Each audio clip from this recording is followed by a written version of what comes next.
বাস্তুশাস্ত্র অনুযায়ী আমাদের যেখানে বসবাস করি সেখান থেকেই কিন্তু আমাদের মনের শক্তিটা আসতে পারে, মানে এনার্জি শক্তি যেটাকে বলা হচ্ছে। অতএব আপনি চেষ্টা করবেন যাতে আপনার ঘরে পর্যাপ্ত পরিমাণে না হোক, কিছু পরিমাণে যাতে আলো ঢোকে, এবং দক্ষিণ পূর্ব দিকটা বেশি খোলা রাখার চেষ্টা করবেন। তাতে কিন্তু আমাদের পরিবারে যারা থাকে তাদের সাথে শুভ সম্পর্কটা খুব ভালো হয়। অধিক আলো যেন না ঢোকে সেই দিকে নজর দিতে হবে। এবার গাছগাছালির একটা ব্যাপার থাকেই। আপনি লম্বা পাতা টবে লাগাতে পারেন, গোল পাতাও লাগাতে পারেন।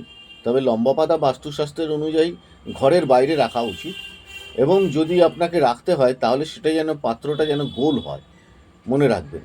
আর ফুলসহ ফুলদানি অনেকেই ঘরে ব্যবহার করে, সেটা দক্ষিণ দিকে রাখবেন এবং দক্ষিণ দিকে লালচে ধরনের ফুল রাখার চেষ্টা করবেন, এবং সামাজিক ব্যবহারিক দিক থেকে সেটি শুভ। দক্ষিণ দিকে যদি রাখেন লালচে ধরনের ফুল, গোলাপি ধরনের ফুল বা জ্যাম রঙের যে ফুলগুলো আছে সেগুলি রাখলে খুব শুভ। আর পশ্চিম দিকে আপনি ফুলদানি রাখতে পারেন অবশ্যই। পশ্চিম দিকটা হচ্ছে শান্তি লাভের দিক, ওইখানে সাধারণতভাবে নীলচে ধরনের কোনো ফুল রাখলে বেটার দ্যান রেজাল্ট করবে। ঘরের মাঝখানে কোনো টেবিল রাখবেন না, সেখানে কোনো ফুল রাখবেন না। উত্তর দিকের আপনার ঘরের উত্তর দিকে দেয়ালে সেখানে নীল রঙের ফুল রাখবেন, নৈঋত কোণে গোলাপি রঙের ফুল, যাতে আপনাদের স্বামী স্ত্রীর সুসম্পর্কটা খুব বজায় থাকতে পারে।